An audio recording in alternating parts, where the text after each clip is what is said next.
UFC 319 takes place this weekend, and we have a historic main event. Khamzat Chimaev is finally challenging for the title against Dricus du Plessis. We're gonna finally find out what will win, an immovable object or an unstoppable force. For those that have been around this channel for a while, you will know that I started this channel because of Khamzat. I love him dearly, and this is finally his time where he gets to fight for a belt. It's been 5 years in the making, so in this video, I'm going to be giving you a full breakdown of the entire card with my picks, my predictions, my leans, so let's get into it. First off, I would like to recap UFC Vegas 109. You know, we went 8-4 on picks. We picked Angela Hill like a complete sheep. We picked C-Rod, even though I was arguing for Feely in the pick video. We went with the long shot Gilbert Urbina. He almost knocked out Medic, then he got knocked out himself. And Cody Brundage as a favorite is never a good pick. So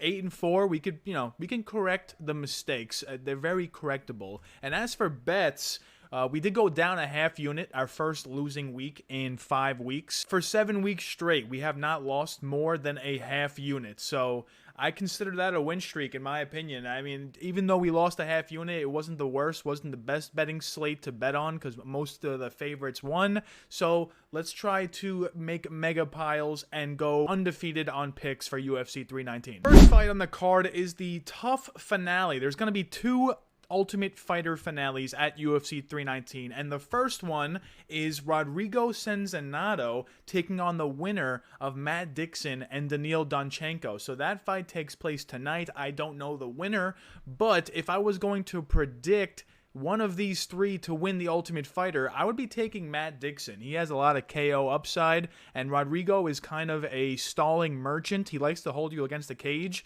and Matt Dixon is not going to allow that. Now, Daniil Donchenko, he can also win. I just simply don't think Rodrigo is going to win. I don't think he's UFC level. I think he's going to get fraud checked if they keep him around. I think Matt Dixon can actually make a run in the UFC. Next fight on the card is the other tough finale. This is the flyweight finale. Alibi Idris taking on Joseph Morales. Now in this one, both guys have had a pretty good showing on the Ultimate Fighter. I have a big breakdown in front of you, but the long story short is Alibi Idris is good on the feet and he has decent grappling, whereas Joseph Morales needs the fight to get to the mat in order to win. So with that being said, I think Alibi will keep the fight standing. I think he'll pepper Joseph Morales at range, maybe even land a KO shot. I think he's going to win by decision. I'm assuming he's going to be the favorite.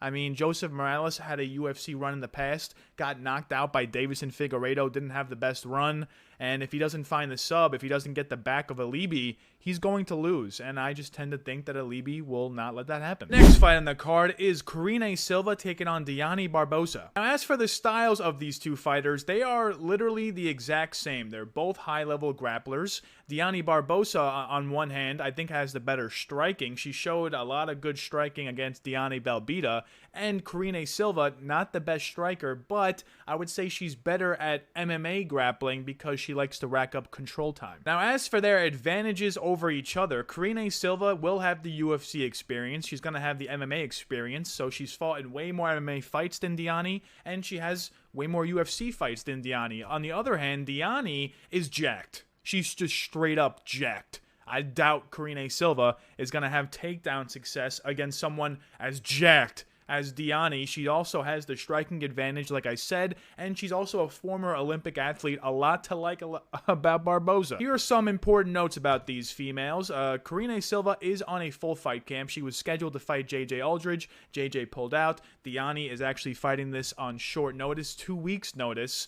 And Karine is also coming off her first UFC loss against Vivian Araujo. The reason why she lost that fight is because her takedowns weren't working and she was forced to stay standing, and Karine Silva standing is not the best fighter, honestly. Dione Barbosa, she did have a close decision loss to Miranda Maverick. Miranda Maverick has a similar style to Silva, but I think Maverick has better striking. So if Barbosa doesn't have to worry about the striking, all right, I think she can win this fight standing, and this is actually a rematch. These 2 ladies fought each other at Katana Fight 9, and Dione won by decision. I could not find tape on that fight anywhere, but I think if she were able to win then, I mean, I think she should be able to win now. I'm taking Dione Barbosa to win by decision. If it stays standing, I think she wins there. And if it gets to the grappling, if she's the one offensively shooting takedowns, I think she can have some success. Next fight on the card is Nursulton Ruziboev taking on Bryan Battle. Now, the styles of these guys, Nursulton is a powerful striker. He's often spamming the long-range uppercut because he's often very lengthy. He has a wrestling and a kickboxing background as well. Bryan Battle, he's a powerful high-volume striker, and he has grappling in his back pocket if he needs to go there. Reasons to pick either fighter. We're going with a different layout for the fights upcoming. So reasons to pick Nursulton Ruziboev. He has takedown upside. He might not have shown it in the UFC yet,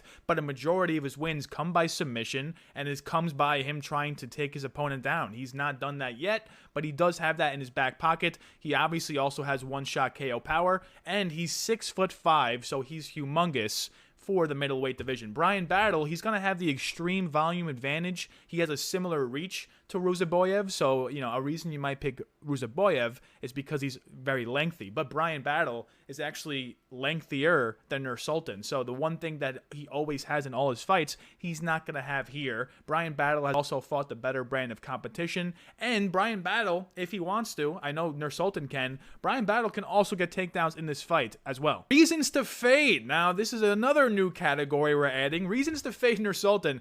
33% takedown defense. His takedown defense is horrible, and I think a main reason for that is because he has a lot of Kimura submissions. So he's often letting the person take him down to try to hunt for a sub of his own. I do not like that. He's also insanely low volume on the feet. He's always looking for the big shot, and if he can't find it against Battle, I don't know how he actually wins. He's also horrible at winning decisions. He's 3-7 to the decision. He does not know how to win minutes. So if this goes to decision, if it goes to the scorecards, I'm leaning Battle to have won that fight. Battle, on the other hand, he is prone to getting taken down. Bryan Battle also has a questionable gas tank and a questionable chin. A lot of questionable things about Bryan Battle, but ultimately, I have to go with Bryan Battle to win this by decision. I think he's just going to out-volume Nursulton on the feet. I think he's going to clinch Nursulton against the cage. And ultimately, I think he's just going to land the bigger shots over the course of 15 minutes. Next fight on the card is Edson Barboza taking on Drakkar Klose. Now, the styles of these two fighters, Edson Barboza is obviously a powerful kickboxer. But the thing about Edson, he's been around for years,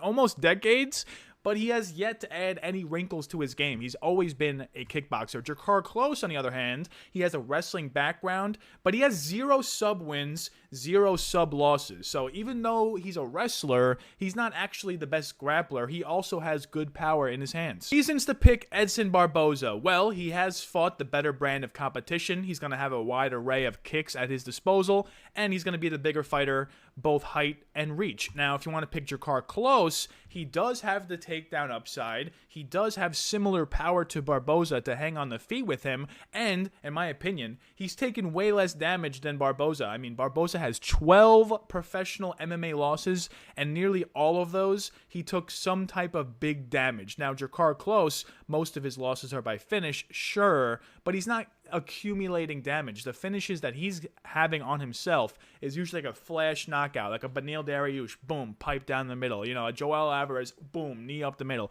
He's not like accruing crazy damage, in my opinion. Now, if you were to fade either of these guys, for Edson, you probably would not pick him because it's been over a year layoff, and he's 39 years old. So we don't actually know the type of Edson Barboza we're going to see in the cage. It's obviously not going to be the super athletic one when he was 30 years old. He's taken a year off. Who knows what he will look like in the cage. He also doesn't have the best takedown defense, so if Klose goes all in on takedowns, he has a very valid path to victory. Now, for Drakkar Klose, you might not want to take him because he got chinned by a flying knee in his last fight, and Edson Barboza loves to throw flying knees, especially when someone's trying to take him down relentlessly, which I imagine Klose is going to do in this fight. But the only reason that I would take Barboza here is if I truly think he's going to find a KO. Outside of finding a KO, I think Drakkar Klose can win this by any means necessary. So, I mean, he is the underdog. I'm taking another dog shot, back-to-back dogs to open the main card outside of the tough fights. And I just think Drakkar Klose is going to rack up control time with takedowns and just land a big shot here or there to make Edson keep his hands up, and that'll allow for more takedowns. Next fight on the card is Alexander Hernandez taking on Chase Hooper. The styles of these guys, Alexander Hernandez, he kind of reminds me of a younger version of Jim Miller. You know, he's trying to keep the fight standing, but when he starts getting peppered on the feet, when someone's a better striker, he doesn't mind shooting the takedown. He's well-rounded, but he's not really special in any one area of MMA. I don't really like picking those types of fighters that are going to try to exploit their opponent's weaknesses. Chase Hooper, on the other hand, he's a heavy grappler. He's got decent striking, and the striking has been improving fight to fight. He looked like a complete fish on the feet against Steve Garcia, but since then, he has looked better. So, you know, he's not just a grappler. He can strike. If you were to pick either fighter, here's why you would do so. Alexander Hernandez has a lot of reasons to pick him. I'm not going to lie. That is a lot. He has the takedown upside, UFC experience edge, big power if he connects, and he's the better minute winner on the feet specifically. So the longer this fight stays standing, the longer Alexander Hernandez is winning the fight. And as for Chase Hooper, he's going to be 7 years younger than Hernandez, 25 compared to 32. You know, 32 you might not say is old, but it is a pretty big age advantage. He's also going to be the bigger fighter, size advantage, longer and taller. He's going to have takedown upside, obviously, and he's a better minute winner on the ground. So every minute this is on the feet, Hernandez wins. Every minute this is up against the cage on the ground, I think Chase Hooper wins. Now, if you were to avoid either guy, Alexander Hernandez does have chin concerns. He is a close decision merchant. Most of his wins recently is by a narrow decision, and most of his losses are also by a narrow decision, and his recent resume is only beating up old heads. Chase Hooper is the exact opposite of an old head. But if you were not to take him, it would be because he's minus 335. That is just way too big of a price tag for something that can play out as a coin flip. And he also might look horrendous if his takedowns don't work. Regardless of that, I'm still taking Chase Hooper to win by sub. I think maybe round one is a little too early. Against Jim Miller, he was chasing the sub, and I think he's improved his game since then, so I think he actually will find it in a later round. Next fight on the card, we got Jessica Andrade taking on Lupita Godinez. I have a lot written here, but it is women's MMA, and at the end of the day, women's MMA is a coin flip, and there's only a couple factors you really need to hone in on. Factor number one is this fight is taking place at strawweight. Jessica Andrade is coming down. Lupita Godinez is a career strawweight, so Jessica Andrade could overpower Lupi in this matchup. Another thing, Lupita Godinez has takedown upside in every fight she fights, but she often doesn't shoot takedowns when she should, when you think she will. So the longer this fight stays standing, the longer I think Jessica Andrade is winning. Lupita Godinez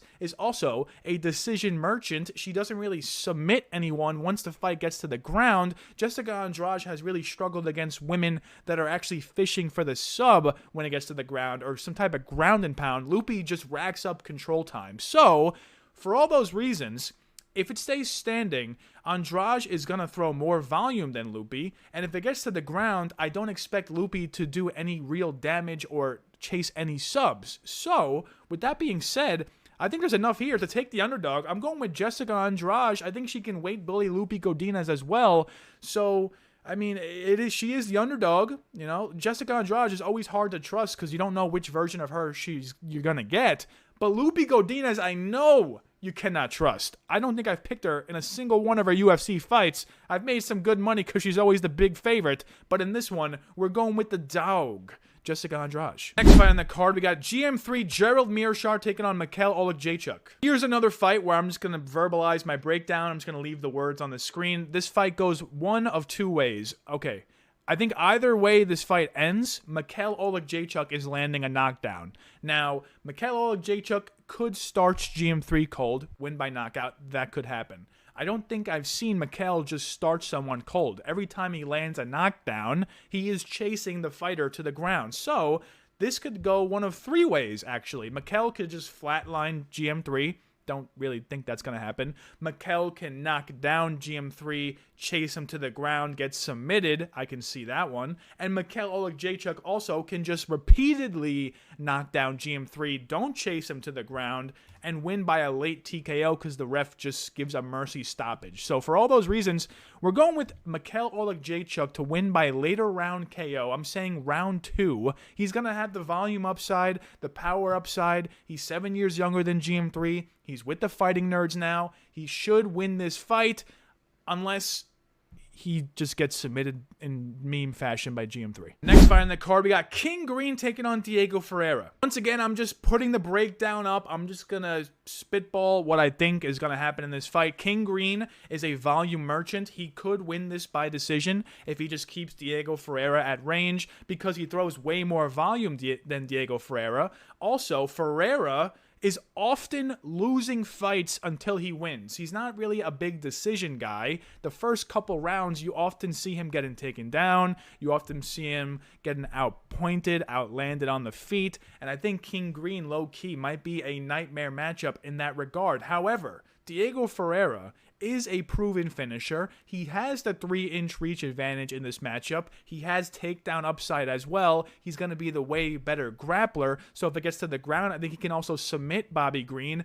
And ultimately speaking, I just think Bobby Green is washed. I think he's past his due date. I think his expiration date is gone. Diego is 40 and Green is 37. So, I mean, you could say Diego is gone as well. But Diego's recent fights, it looks like he's turning a corner in his career. So for all those reasons, I simply cannot trust Bobby Green to win in the UFC any longer, especially against a guy that has KO power, against a guy that's been around the UFC for just as long as he has. Next fight on the card is Tim Elliott and Kai Asakura. Once again, I'm just throwing all the text on the screen, get used to it. Tim Elliott, the only way he wins this is if he grapples, gets the fight to the ground, and racks up control time, or even submits Kai Asakura. Kai Asakura, on the other hand, he wins this because he's going to be the more powerful striker. He has big knees that he likes to go to. He's a, flying knee merchant like I wrote there.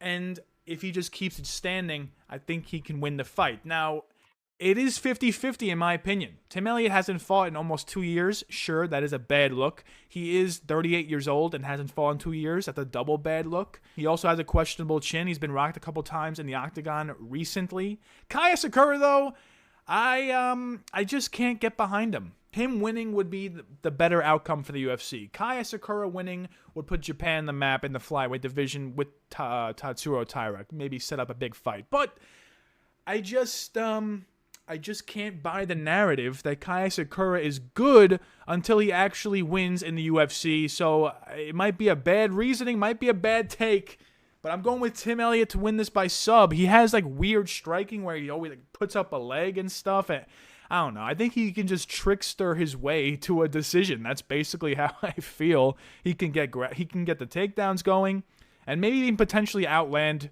Asakura. I don't know. This is just plus 250 for Tim Elliott against a guy that hasn't won the UFC. I'm taking it. Next fight on the card is Jared Cannonier taking on Michael Venom Page. Once again, I'm throwing all the text on the screen because this fight goes one of two ways. The first way is Michael Page. Michael Page is his way to another victory. He just stands at range, constantly bobbing back and forth, landing one shot at a time on Cannonier, and wins by decision because Cannonier is frustrated. Another way this can go is if Cannonier shoots for takedowns. Cannonier has done that in previous fights. He doesn't always do it, but if he's getting worked on the feet, I imagine Cannonier will start shooting. But if he were to do that, I don't think his grappling is that high level. I think to beat Michael Page, you need to be a high-level grappler. You can't just have takedowns. So Cannonier has takedowns, but he's not high level, and he can land the big shot, but he's going to be at a disadvantage in the reach department as well.